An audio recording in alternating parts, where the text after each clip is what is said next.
Hello and welcome to this webinar delivered by the ISM Trust. I am Maria Vizitiu and I am Member Engagement and Events Officer at the ISM, and today I'm joined by composer Ben Lunn, who will take us through the history of neurodiversity and will talk about his experience navigating the music profession. Before we begin, I have a few points for you. You should be able to see us and you should be able to hear us, but we can't see you or hear you. So if you experience any technical difficulties such as sound quality issues, please let us know in the chat box and we'll make attempts to resolve the issues. The webinar is being recorded and will be available to view on the ISM's website at ism.org/webinars. If you have any questions, please let us know in the questions box and we'll attempt to answer as many of them as possible at the end. Now, without further ado, I will hand over to Ben and I hope you enjoy the presentation.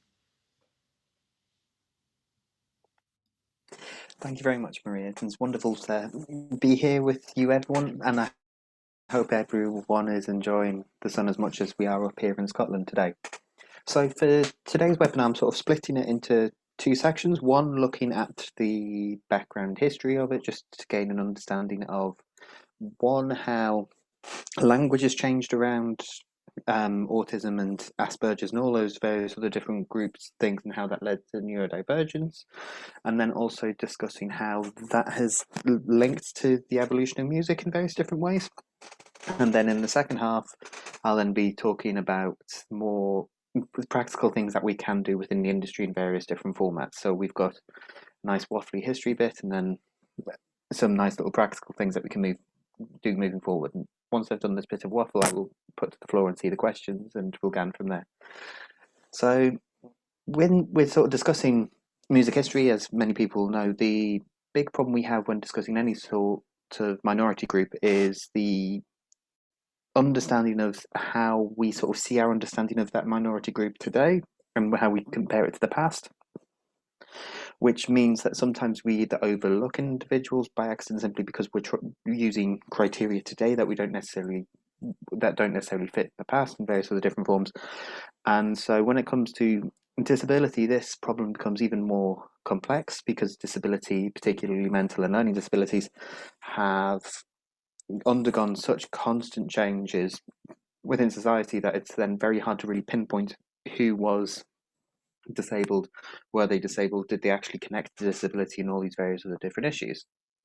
So there's a wonderful book by Roy Porter called Madness, A Brief History, and what that book does is it sort of shows that many mental disorders or illnesses or disabilities have existed as long as humanity has, but what he's able to demonstrate is how, even though we don't necessarily have the modern understanding of these various different conditions, there is an awareness that they are there, and so there is a role that they play within society in various different forms. There is a kind of culture and an ethos and how to deal with the individuals.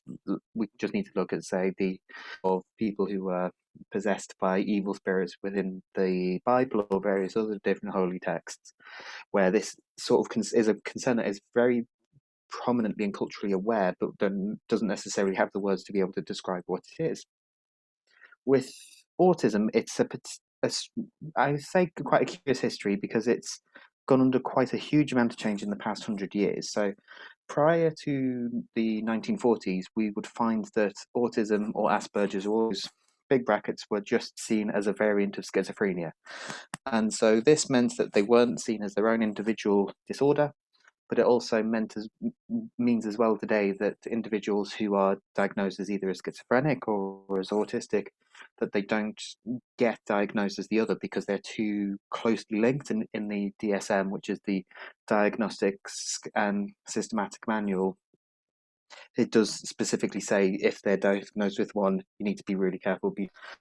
But what we find in the early 1920s is there's a hint of a condition called Sucrava Syndrome, which was named after the Soviet psychiatrist of the same name, and she sort of began to hint that there was an actual separate condition, but this didn't necessarily gain much traction outside of the Soviet Union, and sadly it's sort of fallen by the wayside, particularly because of the developments that came from the likes of Leo Kanner and Hans Asperger. in 1943 and 1944, we have this sort of point of quite incredible controversy with relation to autism and Asperger's.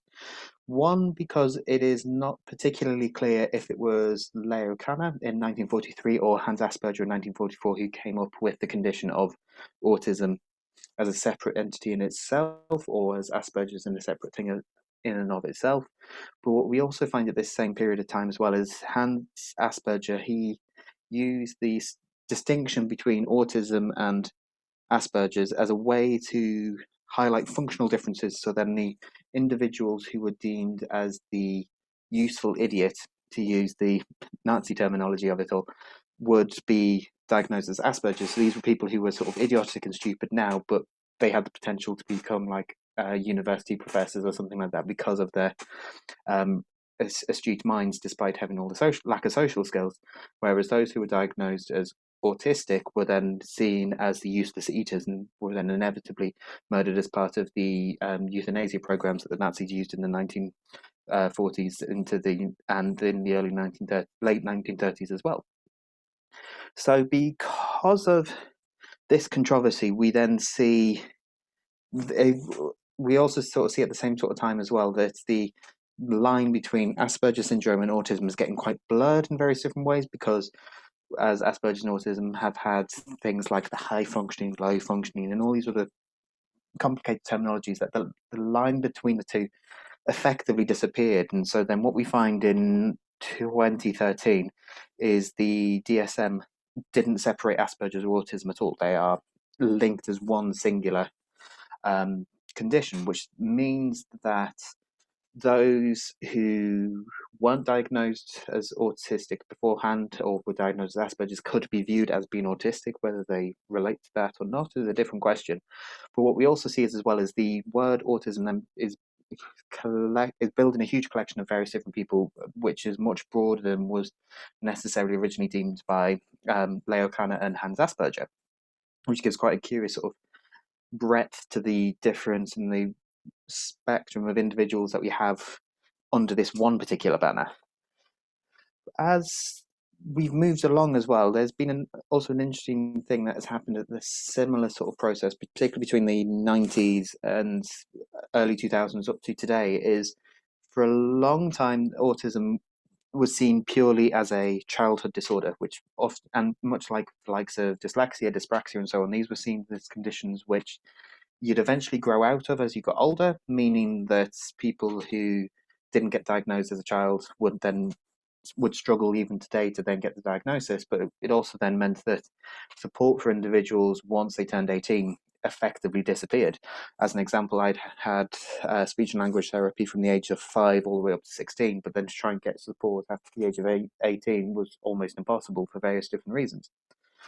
But what we found in the mid-90s, early 2000s is, thanks to the discovery of Temple Grandin, and because of the popularity that she then gained, it became more popularly understood that autism is something that you can be an adult and still be autistic. And so what this then meant is the shift of focus of how to support, how to sort of interact, is then being much more led by autistic people, whereas beforehand, when it was seen as purely as a childhood disorder, most of the activism and support was led by parents, of course.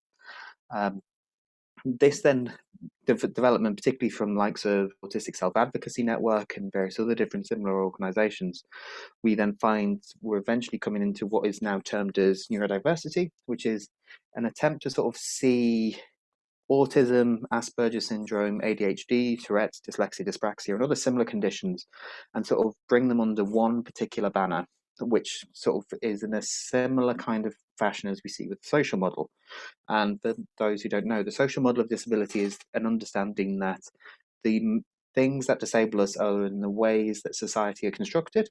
So, for example, if a office, you need to go up 5 steps to go and work in that office, the only reason that you couldn't work in there is not because you're a wheelchair user, but because there are steps to stop you getting there. And so if you could actually get into the office, you could very easily do the job, but because the steps, you can't do the job. And it's this kind of vision that actually we can shift the world around us to then make sure that actually it is much more inclusive, but also it's an understanding that there's a huge amount of variety within humanity and so on as we interact with everyone, but also just that the constraints of differences aren't necessarily a medical or a truly negative thing. They're just a thing that are part of us indefinitely. So neurodivergence is quite an interesting kind of cultural phenomena in the sense of, because it's bringing all these various different groups together, what we see is one is sort of a trend to sort of see what this kind of life is like, to then also see how the connections are, see if there's any sort of separation from disability. Is it disabled? Are we not? It's quite a big, a healthy discussion going on in various different forms, which is really quite fascinating. But there's just so much that is going about, which then means because of all this activism that is happening internally with this, we're then seeing a huge amount of cultural work that's happening in other areas.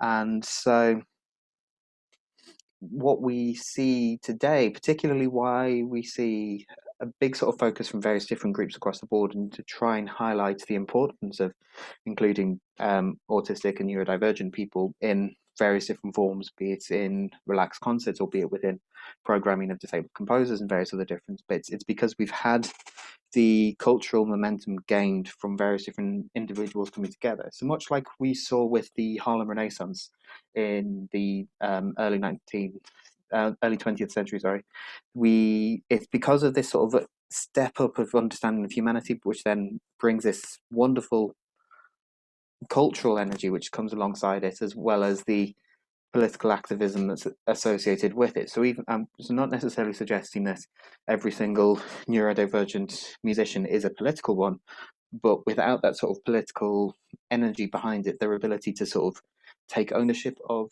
neurodivergence as part of an identity would not necessarily be possible in the same kind of way.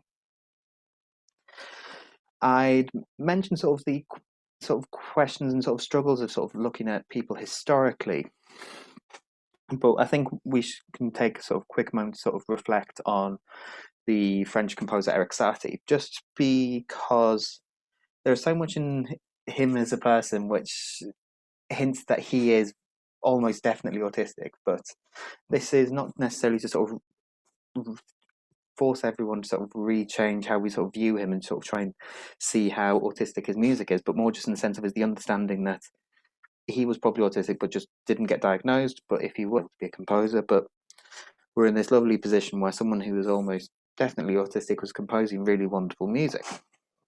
And the reason why I sort of is there's a wonderful little article by him called A Day in the Life of a Musician, which gives us this wonderful little insight into his day.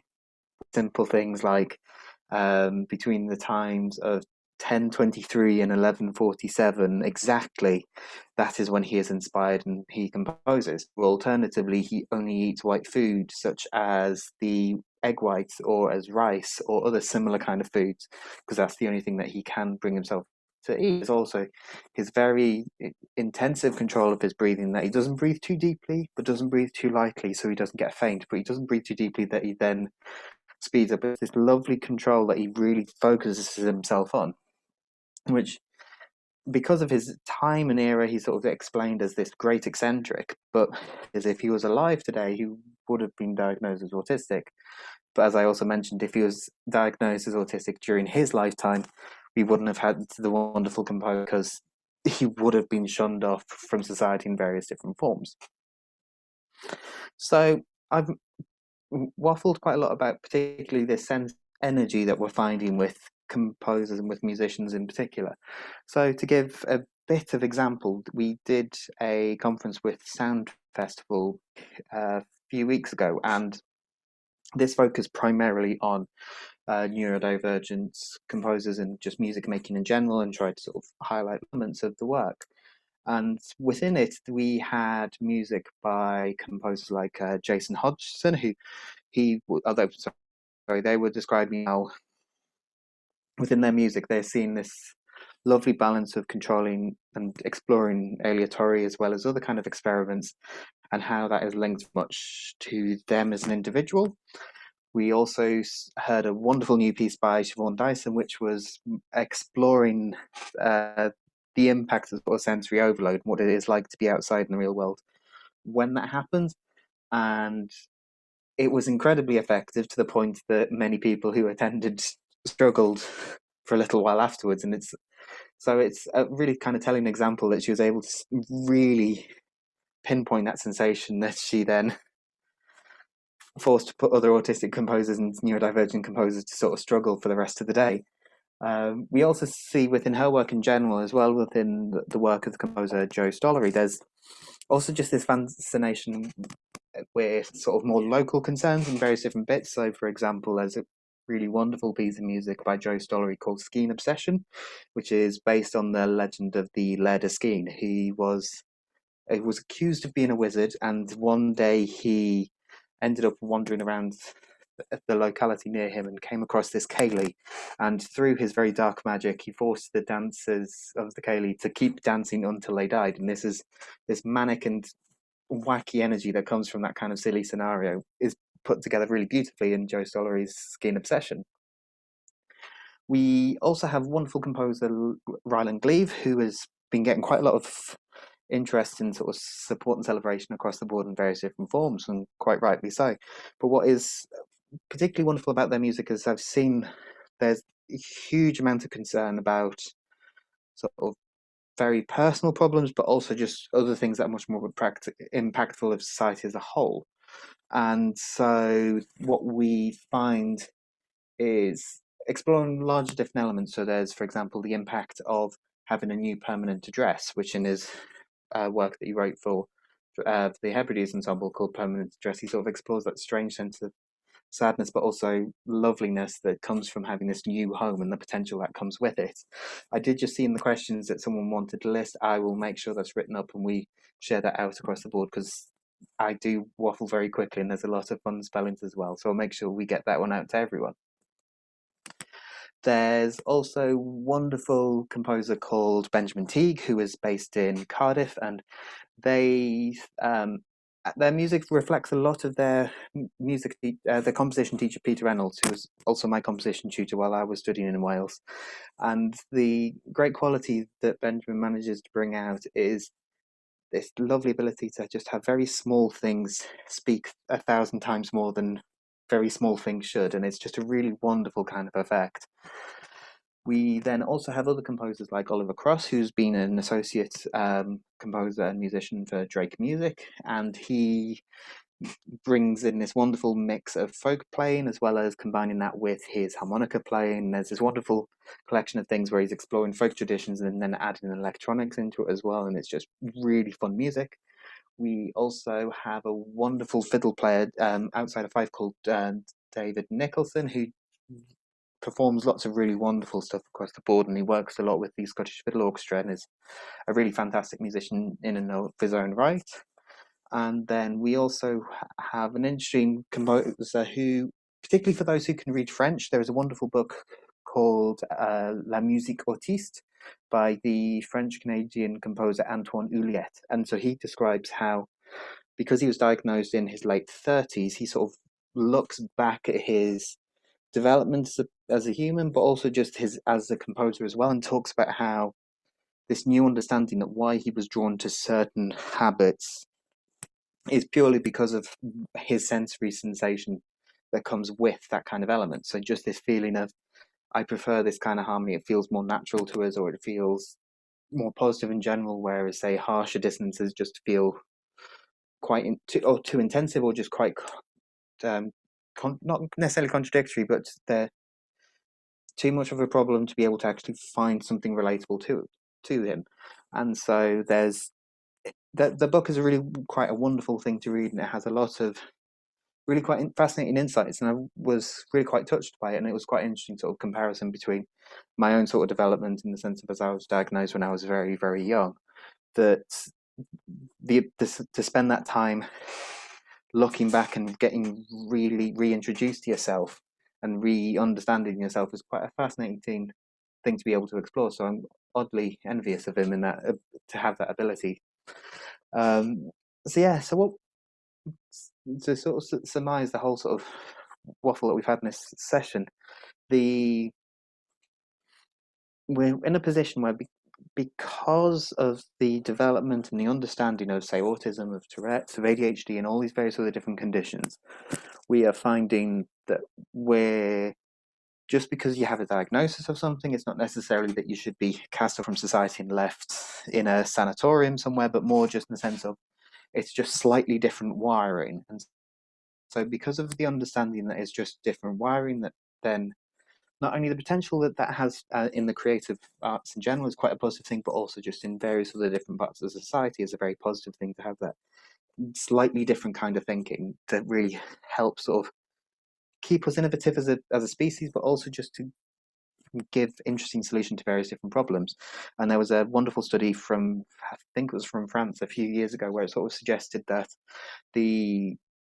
a lot of mental disabilities like autism or OCD were actually very important for humanity during our caveman years, simply because if you were able to sort of obsess about hygiene, or you're able to really have a fantastically catalogued knowledge of, say, plants that are near you and in your environment, you have this wonderful ability to then make sure that everyone is surviving more, because if you're much cleaner as a small tribe of cave people, you're then less prone to disease. Or if you're much more knowledgeable about the plants that are around you, you then don't accidentally eat the poisonous ones. And so this is really quite a fun thing that sort of suggests that there is quite a positive and an evolutionary advantage, which often when discussing disability, people try to sort of push it out of the vision of good for humanity, because often we're seen as something that is slightly broken. But then because of our understanding how that has changed, and because of that positive change is then also accompanied by this wonderful cultural growth with it, we're at a wonderful position now where we could either just leave it to be, because it'll grow quite naturally, because most of the people who are in this field of music are quite stubborn as it is and have managed to struggle through the various different bits, and will keep struggling through because this is something they love doing.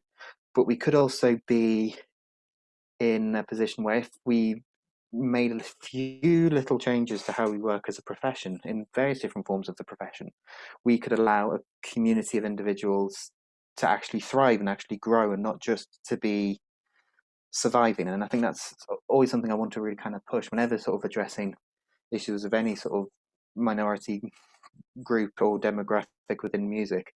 We want to shift the conversation from how do we get this group to survive within the industry, but actually how do we get them to thrive.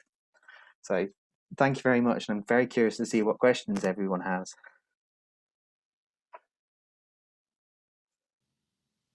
Thank you very much, Ben.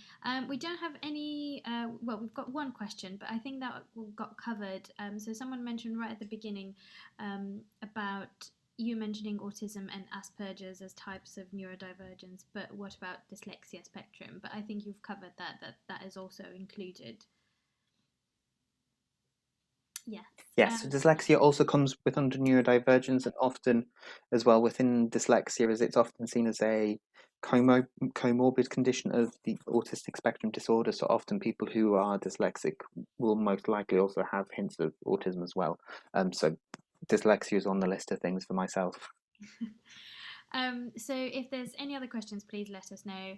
In the meantime, I know someone in the chat requested a list of books and composers and everything that's mentioned, so we'll definitely make sure we get that, and it will be on our website together with the recording, so you'll be able to access both of them. So yes, in the meantime, any more questions about this? I know you said we're kind of having a little bit of a breather after the history part of it, and then we're gonna so the webinar is not finished, just to let everyone know.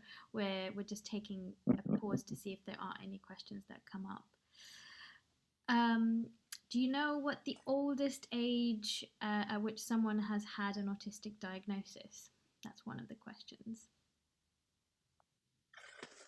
I'm trying to think, because there's various different individuals. Like Chris Packham was diagnosed quite late as well, and he's, I think in his 40s, if I remember correctly, but there have been individuals who are, I think, close to their 60s and 70s. And often it's not necessarily that what sort of triggered a lot of people getting their diagnosis is the discovery that their own child is diagnosed as it. So you often find quite a few people where their child's diagnosed as autistic, and then the parents, because they went through the process to diagnose their child, found, oh, they've got that from me, so that's also probably there as well. So yeah, I need to sort of double check specifically, but it's almost sort of anyone's game of how old people can be before they're diagnosed with something. Sure. There's one question from someone asking if Beethoven had Asperger's. And someone mentioning There's been that quite a few Anthony Hopkins discussions about this. diagnosed at 80. Sorry. Anthony Hopkins. I was trying to think of his name as well. I knew Anthony Hopkins. Yeah, I just couldn't remember Anthony Hopkins' name. But yes, that is correct. He is around 80 odd now, isn't he?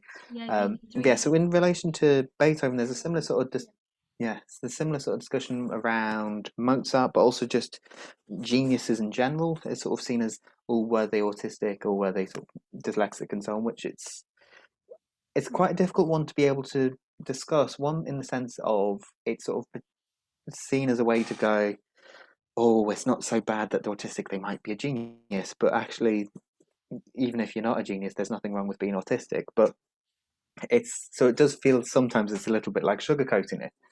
But like I mentioned with Satie as well, we're in the position where if Beethoven were diagnosed as autistic, he wouldn't have been able to be a composer. And the other thing is, as well, is simply like with Beethoven becoming deaf, if he was born deaf, he wouldn't have been a composer either, because of the nature of the support that was around deaf people at the time simply wasn't there. So it's an odd blessing for all of us that he became deaf during his life, because at least he was able to have the training and to be able to rely on the training, and then became disabled later. Sure. Thank you. Someone's asking for some book recommendations for background reading about neurodiversity, textbooks or fiction. The best one currently is a wonderful book called Neurotribes, which is by an American writer called Steven Silberman, and this covers a huge amount of things. So going back to the early 20th century and what laid the foundation for our modern understanding, as well as discussions of some of the more controversial treatments that have existed and how that sort of affected people culturally and sort of moved on that way. And so that's a wonderful book to get hold of if you can. There's also a wonderful book by the Autistic Self-Advocacy Network called Loud Hands, which is by essentially a huge collection of contributions by various different autistic people in North America, essentially describing their experiences and their sort of connection to society as a whole. So you have a few people who have just talked about how they just funny things they've discovered about themselves. There's also sort of slightly more somber discussions about how nature of certain treatments really were quite crippling for them as a person, because the way it tried to shut down various different elements. So there's one little essay in there called Quiet Hands, which discusses how one of the very old ways of dealing with autistic people would be to essentially have their hands either sit on their hands or just to keep the hands quiet and not move at all, because it was assumed that because the hands are moving, there's no listening and it's just fidgeting and it's been a nuisance and been a problem, when actually it's just extra energy that doesn't have anywhere really else to go.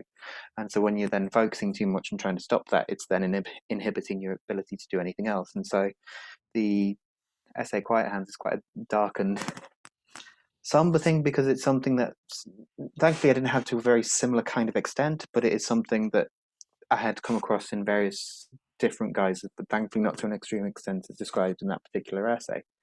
But those are two particularly good books that are worth getting. And then if you want to look at just a slightly more general discussion of mental disability, Roy Porter's A Brief History of Madness is fascinating, particularly how he talks about this understanding of mental disability that appears within, say, the likes of Shakespeare, within the Bible and various other different cultural bits, which sort of shows that a lot of disability is just there and has been very known by society. We just haven't known how to deal with it in various different ways. Very interesting. Thank you. There's another question which might lead us into the second part of the talk today. And someone's asking, what advantages do you feel you may have as a neurodivergent composer slash musician?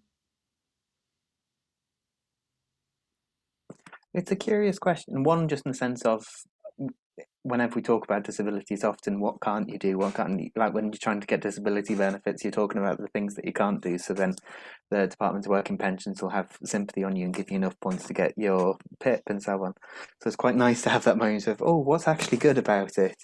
And sort of one thing that I find quite across the board is just this wonderful passion, because famously autistic and neurodivergent people are renowned for obsessing about things, which it's not really a medical thing of our love of music. We're not sort of medicinally obsessed with it, but it's just in the sense of when you have that kind of passion, and if you've then got the right support around it, the ability to be able to just gain the most out of the art form is really quite wonderful. And so there's that kind of wonderful energy can be a nuisance if not handled correctly, because every single person is very, very different. Some people learn by sitting being very quiet, other people learn by doing all the things at once.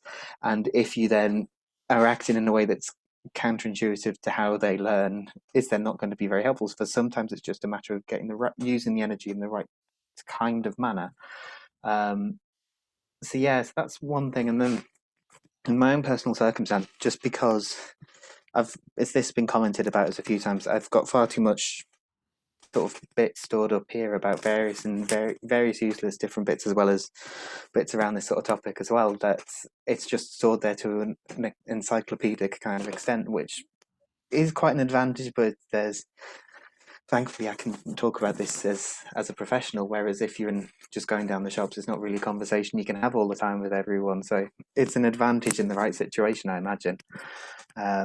So yeah, so often these are things we find when given the right opportunity. Things become an advantage when we find they're given the right opportunity to be used. And I think that's sort of the big thing we need to be trying to do.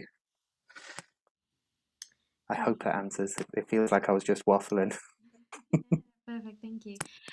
We had another last minute one question of someone asking, I'm wondering how slash if neurodiversity intersects with gender assumptions.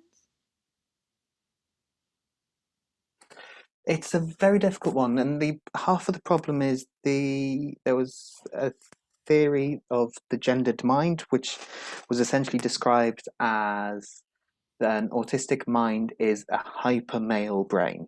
And so this then meant that the organizing ability to sort, the ability to be very pragmatic and just focus on the function of things instead of the emotional things, that is a sign of being autistic, which in a way became quite useful for quite a few boys, but that doesn't help every boy by any means. But what this also had is this created a huge stereotype for young girls, particularly because obviously if you're trying to judge them by what is deemed a very male characteristic, is they're not really understanding how autism interacts with them as their gender, because of the way girls are often expected to socialize. With boys, if you know how to kick a ball, or you know how to just put up with being hit a little bit, you can get away with most sort of social interactions at primary school, whereas with girls it's a much more complex thing. And so that is a slightly different problem, and so it's been taking such a long time to sort of understand that because girls interact differently, because they've been brought up to interact differently, combined with this sort of stereotype that autism is a very male thing, so many girls are not diagnosed. And this is part of the reason why quite so many people are being diagnosed late in various different ways, because it's just assumed that, oh, and this is a very big thing. And so even though it was a theory that's sort of been debunked 20 years ago, it's still kind of there, get out of the system in various different forms. And then sort of looking more culturally, we do sort of see the image of the autistic, a dude who looks like Sheldon Cooper or looks like Rain Man, and all these various other essentially a very pasty white dude who's just a bit awkward but very good with accounting. And that's another kind of problem that exists within it. And so we find a lot of instances, say particularly in America, where there are many individuals shot by the police, not because of any sort of attempt to sort of go against any orders by the police, but simply because it's an autistic person who's gone in, that it's then deemed as a threat. So then the amount of African American boys and girls who are killed simply because they're autistic and go into panic mode with a gun, which understandably would send you off into a panic, causes huge amounts of problems, but often many people from ethnic minorities either, which causes another big problem with trying to get the support to the right people who need it. Thank you. We've had another question. Do you find that becoming overwhelmed affects your ability to perform live? Personally, I've been quite lucky in the sense of, as composer, you can sort of hide away in the background a little bit, and you then just do shake the hand with the performers and run off very quickly. But when conducting as well, the advantage is, as conductor, you don't look at the audience; you look at them working with and the people who you know quite well.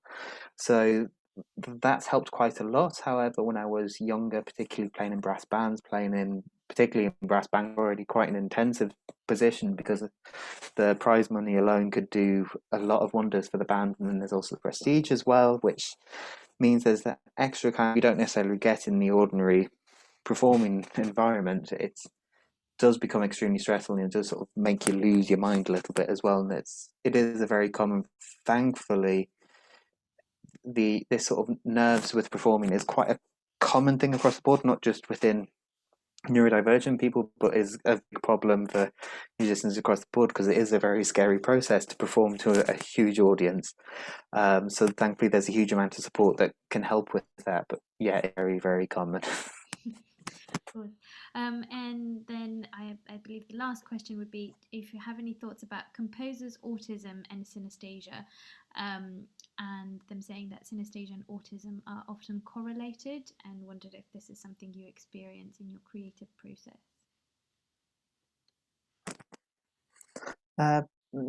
Personally, synesthesia is not something that I have, but I know individuals who are autistic and they have as well.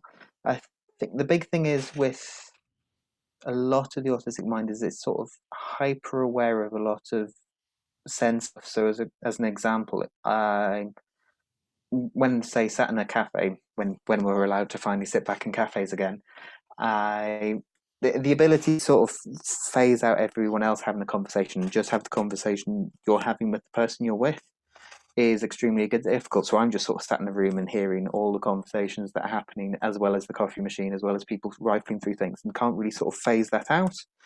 And that's just simply because my ears are not very good at selecting the right things to listen to. So this means that sort of that interaction and the way I listen is slightly weird, which might help as a composer, might be a curse, who knows, but it's obviously an impact in some form. And so it's that kind of sensitivity which is just a little bit more hyperactive, maybe is the way to describe it, will have an impact on composers in some form and how they sort of interact with their music, and it'd be quite interesting sort of thing to sort of explore quite more intensely. But I don't think anyone's managed to actually sit down and really explore this as a route. I think mostly because there's not been that much knowledge of autistic composers in society at all currently. So I think it may be something that there is a really strong correlation, but there isn't necessarily the groundwork there yet.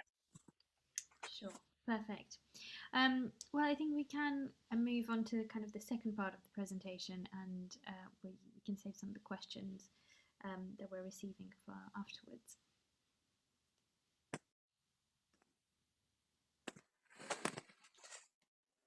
Yeah, so with the main sort of thing, when we're thinking about how to address just neurodivergent people within the industry, we sort of have to assess it in sort of three different formats. One, in the sense of we're having to consider how do we interact with neurodivergent people as our pupils. We also have to think about how do we interact with neurodivergent people as our audience members. And then we also have to think about how do we interact with them as fellow artists, which each of them are very important kind of factors to consider, and they have very different routes to how you sort of interact with them. One, because of the forms of engagement are very, very different, but also the expectations are very, very different in each situation. So obviously, as a listener, there isn't as much expectation for the listener to be able to respond creatively. Sometimes it's just, are they happy listening? And that might be enough for some people. Whereas obviously for a student, you want them to actually take in the information and interpret it and be able to sort of build on from that.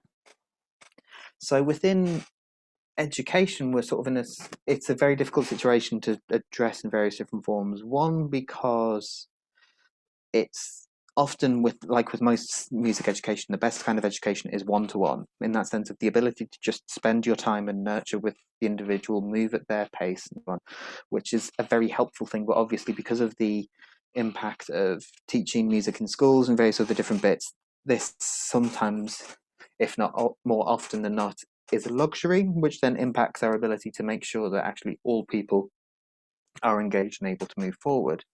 And so one particular area which has been quite a common barrier is the ability to interpret sheet music as a visual process, much like with dyslexia, and the difficulty of actually reading. It's not necessarily that you can't learn to read, it's just the processing is slightly difficult and you just have to learn it slightly differently. And so there's this wonderful software called Figure Notes, which they're a fantastic group of people who've been working now, I think, for about 25 years. And how they sort of work is it's purely visual and based purely on shapes. And so it's a process where you can go from this kind of just purely shaped notation through to traditional notation and just sort of build the process that way. So just with those few extra steps to get back to that kind of original kind of performing and writing.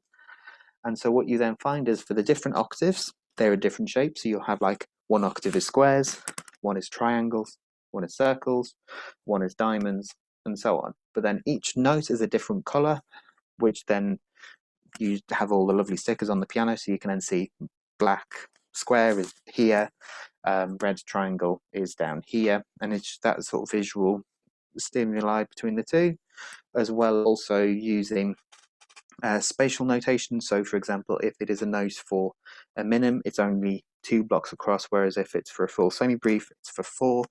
And then as you then process that along, you can then have that running at the same time as traditional notation, and then it's that ability to see the two together which then can help the processing moving forward. So much like with the having coloured overlay for dyslexic people can often be a very good way to help deal with the issues when trying to read. And so what we also find within autism is not only that sort of the mental processes. Sometimes there are sometimes sort of physical problems which can sort of occur as well, because often autistic people don't just have autism. There are many other sort of comorbid conditions that are often associated with it. So things like Ehlers-Danlos syndrome, which impacts sort of like a lot of the joints and the ability to move and so on, which then means that if someone is both autistic and has Ehlers-Danlos, then they're in a position that it's both the physicality of the instrument is a problem as well as the mental interpretation. So then what this means is you have to either find an instrument that is built for the way that they can move, so the use of things like iPads as a musical instrument or other form of accessible music technology is a very good route. Alternatively, much like with Gustav Holst, when his hands were in such a way that he couldn't play the violin like his father, he picked up a trombone. And so sometimes it's a matter of drifting into the nuances of the individual that you have. And I think that's often with teachers. As my dad was a teacher as well, teachers often get too much of a bad rap about things, and reality is you know your job far better than anyone else, and often it's just a matter of just going on your own hunch and just really allowing to find the things that will help that individual thrive. And that is often the biggest thing and the biggest challenge to face in various different forms, not just as a one-to-one teacher, but also within a classroom teacher, as well as then in a lecture and all those various other different bits. So what we find then, because people are able to then get that good support as an individual student, that then is able to sort of set them up for lots of things moving forward. But obviously, things we can't all just work purely one-to-one. We can't have every single student with one singular teacher.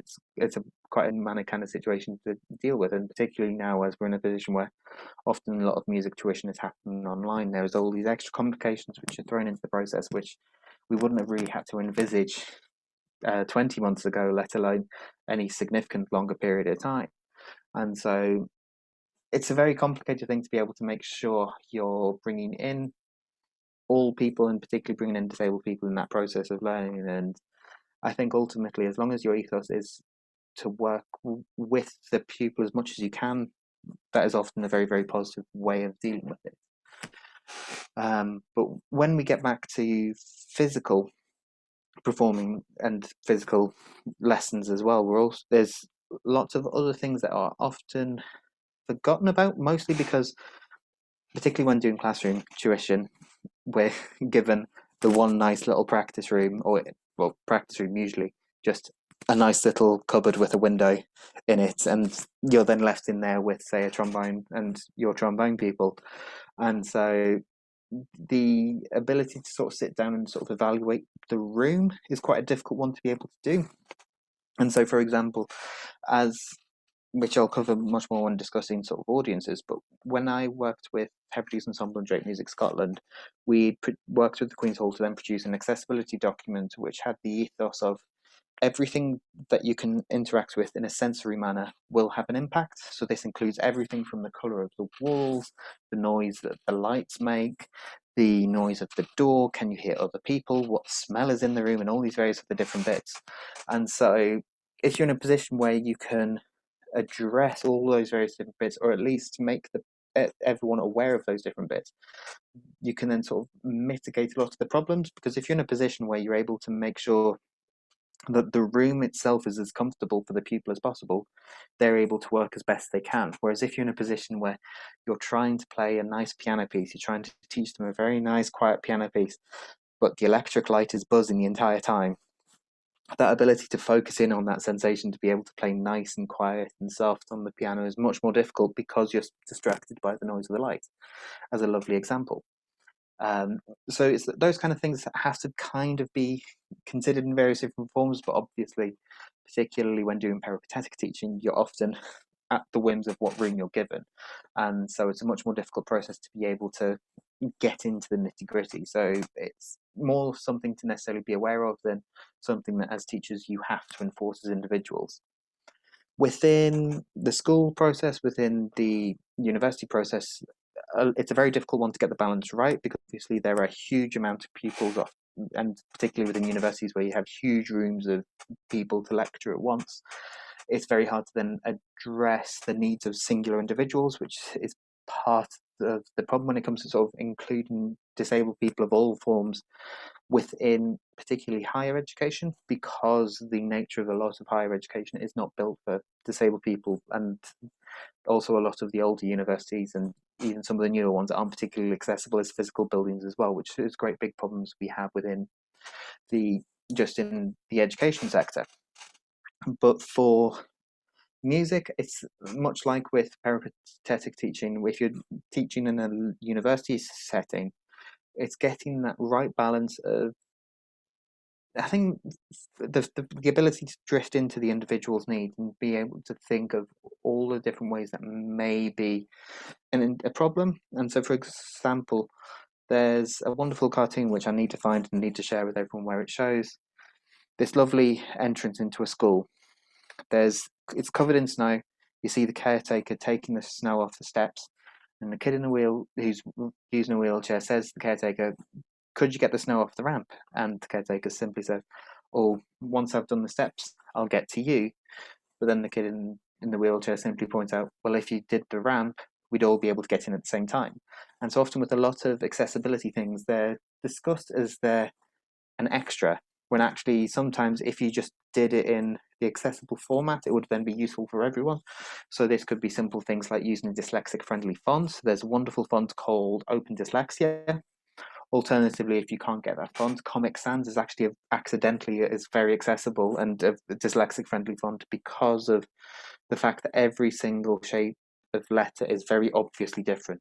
Whereas with a lot of fonts, the similarity between, is it an I, is it an L, is it a lowercase l, is it a capital I, is it a number one, is so blurred that creates a lot of the problems. And so if we were able to sort of just produce written documents in the dyslexic friendly font or in a large print font, it would be accessible to everyone. Because just because, say, I don't have a visual impairment, but if I have it in larger print, I can still read it. Whereas if you have a visual impairment and you're given a smaller print, you can't read it. And it's those kind of things which I think the biggest problem, I think, when it comes to accessibility is this just shifting that conversation around that it's not an extra, but it can be deeply ingrained within how the process works. So I can't really sort of waffle much more about university today, but I would love to sort of talk more to any sort of teachers, particularly within ISM, and sort of talk about their experiences and just see how to sort of build it. Because at the end of the day, I can sort of waffle very nicely about policy and all these various other different bits, but at the end of the day, it's the teachers and the lecturers who are able to actually enforce it and enact it in the places of education. So to move on, the interaction with audiences is quite an interesting one as well. So there's, within the past few years, we've seen wonderful things like the Relaxed Prom, which had the wonderful members of BSO Resounds performing, as well as members of the Bournemouth Symphony Orchestra performing. And this was built as a way to make a performance where the setting is very relaxed, it's very comfortable, you can move about, you can do what you need to do, and just enjoy nice music, which is a very wonderful thing. But the problem with a lot of these kind of nice relaxed performances is they're often built for kids and their families, which at the end of the day, we need these kind of concerts. We always need these kinds of concerts. Always be a very good staple for people, because at the end of the day, kids need to get introduced to music at some point. But the problem is if your only accessible concert is for kids, how do you interact with an autistic adult? How do you interact with an adult who's a wheelchair user? It's, if you're sort of treating them or relegating them to the kids zone, it's not particularly equal as a society. And so when I was working with Drake Music Scotland and Hebrides Ensemble, when we did our concert at the Queen's Hall, we tried to shift the entire ethos around to make sure that actually discussions around disability, and also just make programming a concert with disabled audience members in mind, doesn't mean less complex. And so this wasn't necessarily to just play highbrow avant-garde, but more just in the sense of, you could just, if you made the atmosphere of the room correct, you could really produce quite challenging and quite fascinating art for the individual to listen to. And so, as an example, a Christmassy concert, if you are going to a nice Christmas concert that your kids are playing, or just, it's a lovely thing that the LSO are doing, so they're doing all the lovely Christmas hits, you go along, but you've been stuck in traffic the entire way. You then get out, someone accidentally treads on your feet while you're waiting for your ticket. You then go into the little bar area to get yourself and your partner a drink, but then someone spills their beer over you, and then you sit down and the person next to you is sort of rustling the entire time and not actually listening. It's very hard to feel Christmassy in that situation. Whereas if you go along to a Christmassy concert and just everything's really nice, you come into a space, it smells like mulled wine, there's lots of very nice happy kids about, everyone's in Santa hats and all these kind of things. If the feeling's there, it's then much easier to feel Christmassy. And so the process, if you then have a sort of lovely concert where you can allow the individual to be as relaxed as they can be, you can then give them the highest and most greatest variety of art possible. Because once the worries of how do I get into the concert hall, how do I get my ticket, is there space, when can I clap, when am I able to go to the loo, if it's a bit too much, is there anywhere I can go?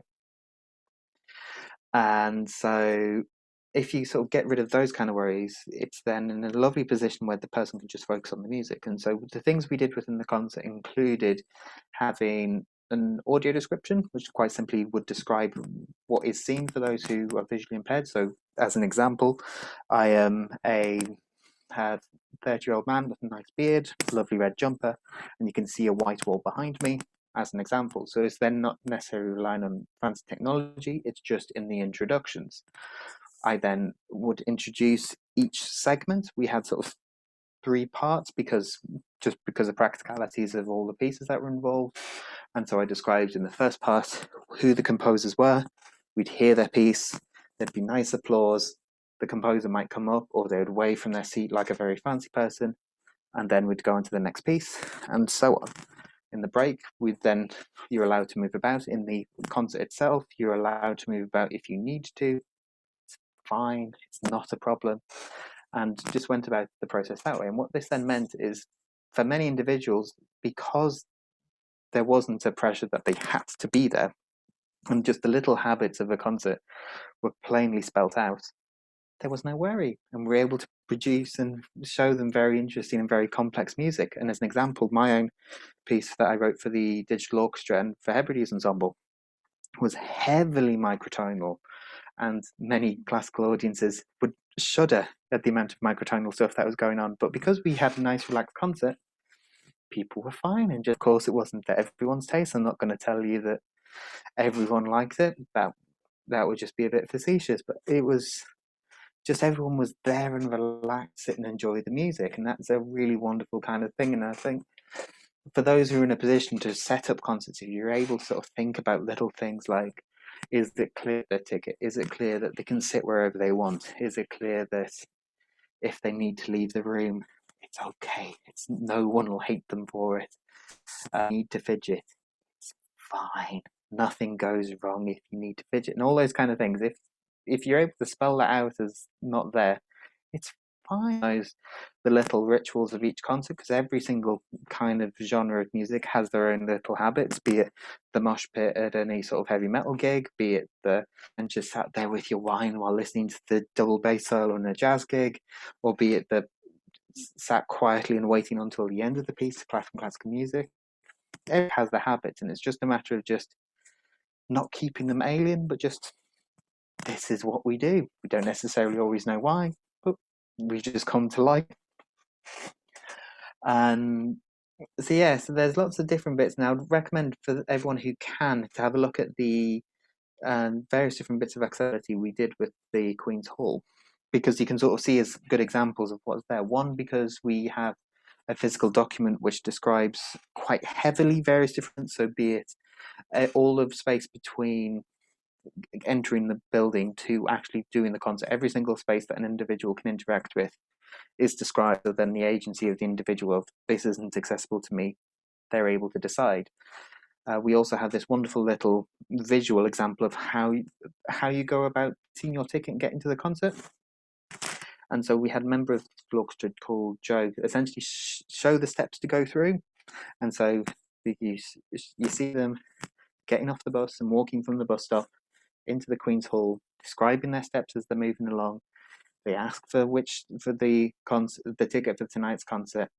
The person behind the desk asks, "Oh, what's your name and postcode?" He then answers with his name and postcode. He's then given his ticket, goes off to the next space, is then told if there's any point he has any need, you can just ask. The staff are happy to help. And just sort of shows visually, so then you're able to see all the bits, and all the bits of information are presented right at the forefront. So then it is just left to the individual to decide, this, I'm in a position to be able to do this today, or no, that's a bit much for me as an individual today. And it's then just left to the audience to do. And obviously with things like that, if you show everyone where everything is, even people who aren't neurodivergent, it's just quite nice to know where the loos are without having to sort of trawl around the building to find it. And so this is where, if you flip it, with all accessibility, if you flip it to it's something that is very important from the get-go, often it can be quite accessible to everyone, and it benefits everyone across the board. And then sort of finally, to then think about when working with fellow artists, there's sort of a huge layer of sort of different questions to sort of think about. One, in the sense of the questions of, what are the barriers within this kind of interaction? So, for example, individuals issues may be of fatigue. So for some days, like today, for example, I am quite upright and quite sensible across the board, whereas just 2 days ago, I was dead to the world because I was just simply exhausted. And so that is something that can impact my ability to work. And so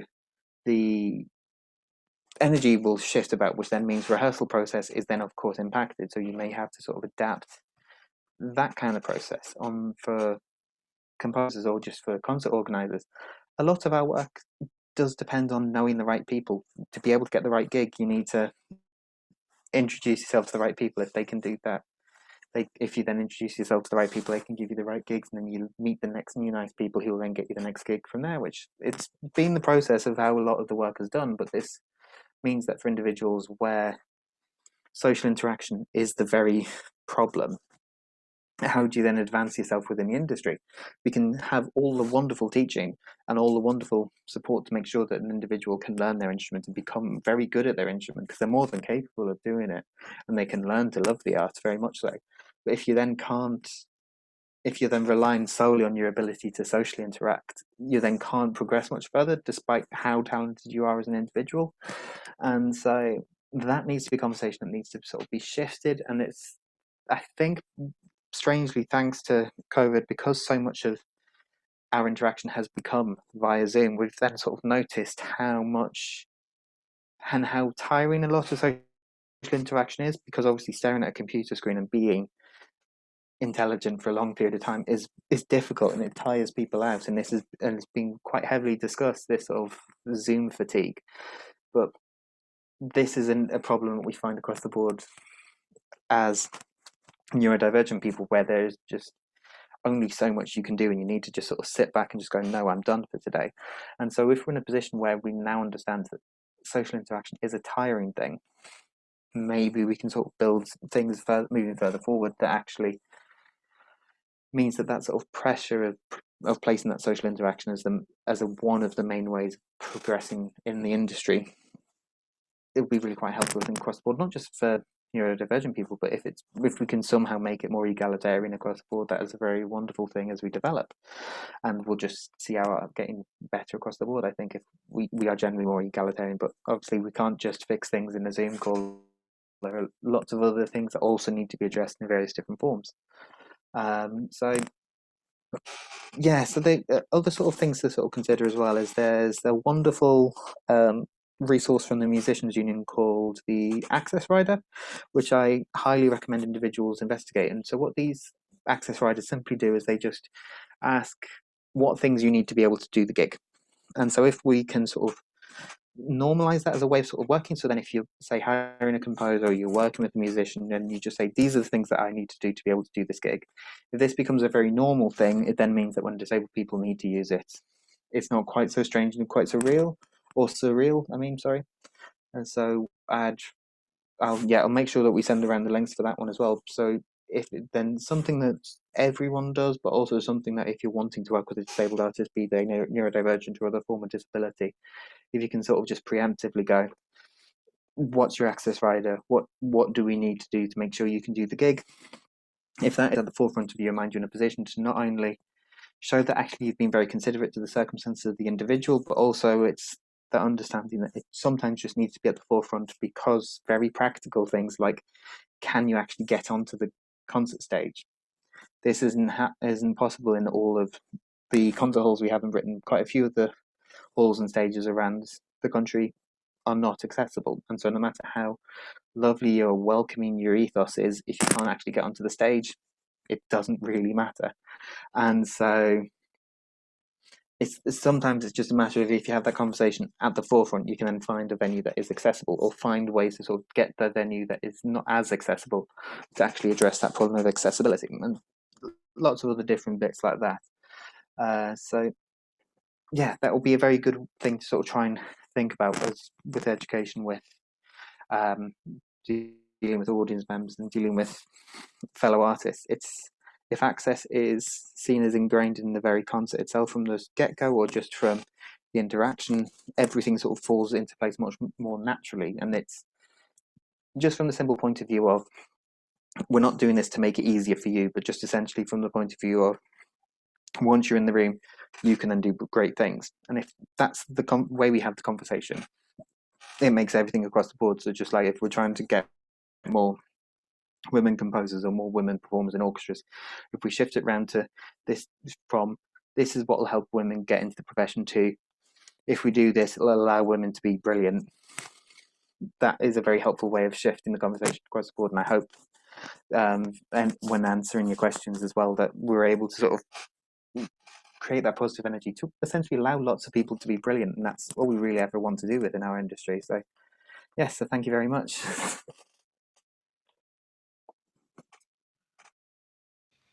Thank you. That's great. Let me see. We've had a few questions. So, first one is: I teach piano to an adult who has slow processor dyslexia. Sight reading is a problem for individuals who process complex strands of information more slowly. Are there any books that you could recommend that maybe cover this subject? And so when the first question, Susan, with the processing, which part of it is the slow bit? Because if it's is it the processing of this is the note I need to press, or the processing of the notes on the page? Because if it's an issue of the notes on the page, maybe looking at things like figure notes may be a better solution, where it's just a matter of having the right format could address that issue. Or it might just be you may just need like a plastic coloured overlay that may also be addressing that kind of issue. But figure notes are very good at across the board, and they have lots of very sort of different bits of information and training to address this. So I'd recommend getting in touch with them to sort of look at that bit. But off the top of my head, for other bits of processing speed, often it's just simply moving at the pace of the individual. So obviously a lot of our learning, particularly for going through the grade system, is based on can they sight read this, when as we all know, a lot of our gigs are music we've learned and we know how to play. And so it's sometimes a little tedious that sight reading is such a major thing that comes into it. So I think as long as the rest of the learning is still just working on the process, this may be a weakness, but I think it's comes with time in various different forms. But I'll investigate other books and I'll try and get that out to you in various different forms. But sometimes it is just the mode itself is the challenge more than necessarily the ability to sight read. So yeah, figure notes will be a great place to start. We had a question from before. How far is autism a position on a spectrum and not an on-off position?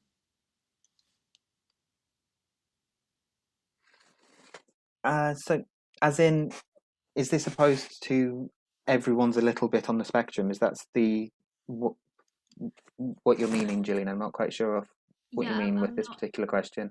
I'm not entirely sure either. I was just yeah. If you can clarify, that would be great. There. Let me see. In the meantime. I have a few young autistic pupils who have a real difficulty keeping in time with any accompaniment as they struggle with internal pulse. And also, they don't realize that they're not playing in time. So, for example, putting 5 beats in a 4/4 bar, etc. Are you aware of anything that might help with encouraging these pupils? So, yeah, they're very gifted in so many ways, but can't progress because this holds them back. That's it's a difficult one to get right, and I think it's maybe one like with the question with Susan. Sometimes it might be the processing of what the rest look like, or the feeling of what is in the bar might be a little difficult across the board. So it may be worth playing like little games where you have things like round in a circle, and just like you have 1, 2, 3, 4, 5, 6, 7, 8, just round in a circle, and then you just start them focusing on 1, 2, 3, 4, and then maybe get rid of other little bits and just see if you can play little games with that to see if that helps with sort of rhythmic coordination and timing. Alternatively, just maybe just finding little pieces which are just focusing purely on coming in at the right beat and just playing some, even if it's not necessarily focusing on right notes, but just even like say just focusing on like little cannons and rounds could be a way to sort of think about that sort of timing and so on. It's I need to sort of investigate more specifically in relation to internal timing across the board, but it's I think it's once again either investigate the options of is it interpreting the rest and the size of the bar, or is it just a matter of just maybe finding a different way to talk about the sensation of beats and so on, because sometimes if you're talking about 4 because you're going 1 and 2 and 3 and 4 but we maybe go 0, 1, 2, 3, 4, which is still counting to 4, but starting from 0 instead of 1, and that it might be something like that as well. So it's a very, quite a difficult one off the top of my head, but we'll definitely investigate and try and get this one out as well across to you. Lovely. Thank you. Someone else is asking, how would you approach choirs and music courses where sight reading is a deal breaker in the audition process when the candidate is neurodiverse? When saying a deal breaker, I'm guessing you have two candidates, both are very, very good, but one happens to be slightly better, and it's how much they can learn within a week. It is a very difficult one to get the balance right, but I think obviously you won't, with say music courses, it's not just the sight reading that'll be it. There'll obviously be the consideration for the long period of, or the prepared pieces that they've done in advance. And so what may be worthwhile is, even if it's just a sort of discussion of sort of extra time, so for example with a lot of exam processes, if you are dyslexic and various other different bits, you can maybe get like 5 to 25% extra time in an exam to be able to do that, and just to allow that extra time for processing. So maybe it's creating a system where you can maybe just have 1 or 2 extra rehearsals just to then allow that individual that extra time to do, or just that extra support to be able to do that. And so a lot of this particular problem of sight reading become a deal breaker is because we don't necessarily have the time in the music course or within choir rehearsals to be able to accommodate it. And so maybe think of, can the music course shift in such a way that sight reading isn't the deal breaker? And if that's something that can't be shifted, it's then a question of how do we then address that as an issue. And it's those kind of things, because we need to, like with a lot of the problems with, say, with fatigue working with an orchestra, is because orchestras are running on such tight budgets, they have to squeeze as many rehearsals into a smaller space of time as possible. And so this is economically the best thing for the orchestra, but the problem is, for say, for someone like myself, if I do a very heavy day, the chances are the following day I'm completely dead. And so the solution for me would be to just spread the rehearsals out a little bit more, but it's then, to allow to do that, we need then extra funding, and it's seeing all those extra sort of steps and see how they sort of interact. And if there isn't a solution from other little bits, it's then a question of seeing how to then address the sight reading problem itself. So it's often the barrier isn't just the one thing, often it's other bits that sort of feeds to why that barrier needs to be there in the first place. Of course, thank you. Someone's had a suggestion saying that they had an Asperger's adult with no pulse but got over it by playing with him until he was in time. So that might be a good suggestion to try. Also, someone's asking for the accessibility supports at Queen's Hall. Again, we'll make sure to have a link or something helpful when we put the recording on the website. We don't seem to have any more questions, so just wanted to take the opportunity to thank you, Ben. Thank you very much for very inspirational conversation and presentation. I hope you all enjoyed. Thank you all the attendees. Thank you very much for joining us today. We hope to see you at another webinar soon. And yeah, hope you have a lovely rest of your afternoon. Thank you very much for having us.